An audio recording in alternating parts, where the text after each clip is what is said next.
हे प्रकरण अत्यंत गंभीर आहे की मिळाल्या मी आमच्या आयुक्तांना आदेश दिले की विभागीय उपायुक्तांच्या मार्फत या संपूर्ण प्रकरणाची चौकशी करून ताबडतोब त्याचा अहवाल सादर करा। कारण मागच्या महिन्यामध्ये अगरवाल प्रकरण जे हिट अँड रनचं घडलं पुण्यामध्ये, त्याच्यानंतर विशेषतः पब आणि बारवर मोठ्या प्रमाणामध्ये तपासणी मोहीम आमच्या राज्य उत्पादन शुल्क विभागाकडून आपण सुरू केली आणि त्याच्यासाठी लागणारा मॅनपॉवर आपण आजूबाजूच्या जिल्ह्यातनं सुद्धा त्यावेळी पुण्यामध्ये या ठिकाणी उपलब्ध करून दिलं आणि 49 म्हणजे 49 पब्स आणि बारवरती आपण क्लोजरची कारवाई केली आणि ते क्लोजर आत्तापर्यंत सुद्धा या ठिकाणी आपण ते बंद ठेवलेले आहेत। आणि त्याचवेळी मी सगळ्याच वरिष्ठ अधिकाऱ्यांना आदेश दिलेले होते की सातत्यानं वेळेची मर्यादा इथं पाळली जात नाही। म्हणजे काही महानगरपालिकांमध्ये 12 वाजेपर्यंत वेळ आहे, काही ठिकाणी ग्रामीण भागामध्ये 11 वाजेपर्यंत वेळ आहे। तर जी काही निर्धारित वेळ पब आणि बार चालू ठेवण्याची स्थानिक जिल्हाधिकाऱ्यांनी निर्धारित करून दिली असेल, त्याचं उल्लंघन जर होत असेल तर ताबडतोब कारवाई करा। त्या बाबतीत सरप्राईज चेकिंग, सरप्राईज व्हिजिट हे आमच्या फ्लाईंग स्क्वॉडमार्फत तिथल्या विभागीय अधिकाऱ्यांच्या मार्फत देखील आपण केलेलं आहे। आता या प्रकरणामध्ये जो व्हिडिओ समोर आलेला आहे त्याचं फॉरेन्सिक विभागामार्फत पोलिसांच्या तपासणी होणं गरजेचं आहे। म्हणजे तो व्हिडिओ नेमका कुठला आहे आणि त्या नेमकं लोकेशन काय आहे हे सगळं तपासण्याची यंत्रणा पोलिसांच्याकडे आहे। तर आम्ही पोलिसांच्या तिथल्या आयुक्तांनासुद्धा या ठिकाणी विनंती आमच्या विभागामार्फत करणार आहे की आम्हाला फॉरेन्सिकचा रिपोर्टसुद्धा त्या व्हिडिओचा उपलब्ध करून द्या। अधिक जेव्हा हे हिट अँड रन प्रकरण घडलं होतं तेव्हा आपण आमच्या विभागामार्फत असे आदेश दिले होते की पब, रेस्टॉरंट, बार अशा ठिकाणी सरप्राईज चेकिंग करताना अधिकाऱ्यांनी डायरी मेंटेन करायची। म्हणजे कोणत्या दिवशी किती वाजता कुठल्या ठिकाणी व्हिजिट केली हे डायरीमध्ये त्यांनी नोंद करून त्यांच्या वरिष्ठांना ती डायरी या ठिकाणी दाखवायची आहे। हा जो फर्ग्युसन कॉलेज परिसरामधला हा प्रकार आहे, मगाशी मला एक सामाजिक कार्यकर्ते श्रीमती मोरे मॅडम एका वाहिनीवर बोलताना त्यांनी मला तिथलं लोकेशन सांगितलं। तर मग त्या विभागाचा आमचा अधिकारी कोण होता, त्या संबंधित जे काय बार दिसतोय त्याच्यामध्ये तो अधिकारी कधी गेला होता, किती दिवसापूर्वी गेला होता किंवा त्या दिवशी गेला होता का नाही, हे सगळं आता तिथले CCTV फुटेजवरनं या ठिकाणी आपल्याला माहिती येईल।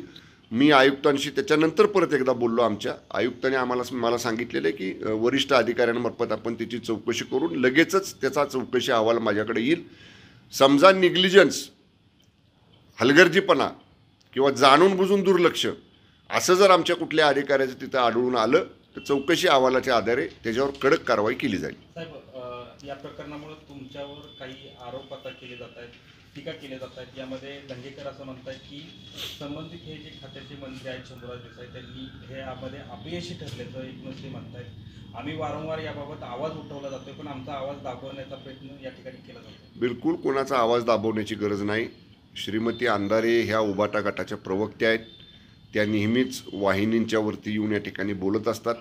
राहिला प्रश्न, पाठीमागे एकदा तिने असेच बिनबिडाचे आरोप माझ्यावरती केले होते आणि त्याच्या बाबतीत मी अब्रू नुकसानीच्या संदर्भामधली न्यायालयीन प्रक्रिया पाटण न्यायालयामध्ये सुरू केलेली आहे। मध्यंतरी 2 महिने लोकसभेच्या निवडणुकीमध्ये मी असल्यामुळं मला न्यायालयात हजर राहता आलं नाही, पण आता न्यायालयात जी काय तारीख दिली त्यावेळी ती प्रक्रिया पुढे चालू होईल। हा भाग याच्याशी संबंधित जरी नसला तरी शेवटी विभागाचा प्रमुख म्हणून विभागावर नियंत्रण असणं ही निश्चितच या ठिकाणी त्या विभागाचा मंत्री म्हणून माझी जबाबदारी आहे। या ज्या कारवाया झाल्या, 49 बार बंद झाले, 49 पब बंद झाले, हे झालं ना, म्हणजे काही हातावर हात मारून सरकार बसलं, खातं बसले असं नाही। उपलब्ध मॅनपॉवर, उपलब्ध मनुष्यबळ, उपलब्ध साधन सामग्री या सगळ्याचा पुरेपूर वापर करून अशा बाबी वारंवार घडणार नाहीत, त्याला 100% पायबंद बसेल याच्यासाठीच राज्य उत्पादन शुल्क विभाग आणि पोलीस विभाग यांचं जॉईंट मोहीम राबवण्याची सुद्धा बैठक माननीय गृहमंत्री महोदयांच्याबरोबर आमची झाली। माननीय गृहमंत्री महोदयांनी पोलीस विभागाला तसे आदेश दिलेत की राज्य उत्पादन शुल्क आणि गृह विभाग यांनी जॉईंट अशा पद्धतीची कारवाई करा। त्या कारवाईसुद्धा या ठिकाणी सुरू झालेल्या आहेत। निश्चितपणे या कारवाई अधिक वाढवणं यासाठी सुद्धा गेल्याच आठवड्यामध्ये मी मुंबईमध्ये आमच्या विभागाची वरिष्ठ अधिकाऱ्यांची बैठक घेतली आणि फ्लाईंग स्क्वॉडची संख्या वाढवायचा पण निर्णय घेतोय।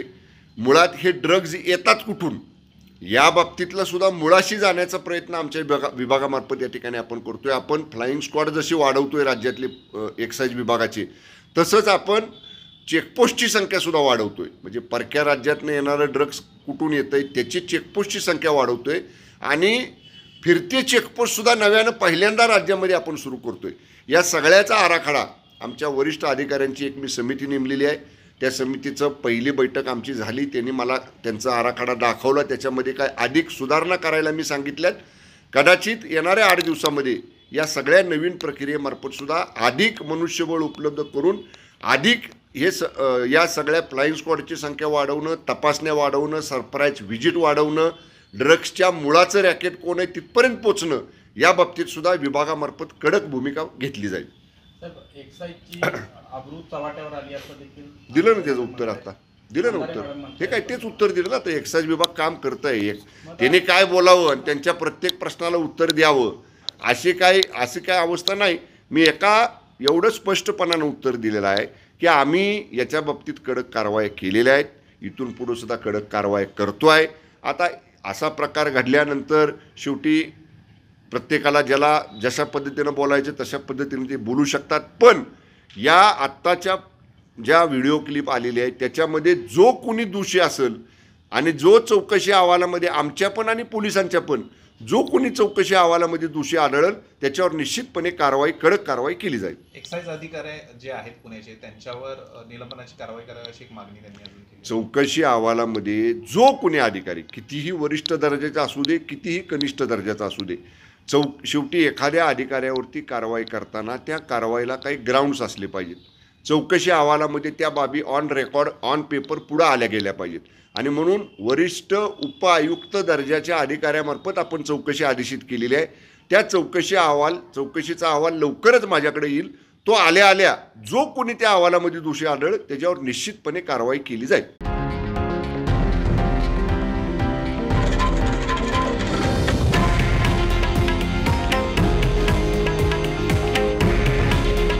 हे आहे देशातील नंबर 1 न्यूज नेटवर्क आणि आपण पाहत आहात TV9 मराठी.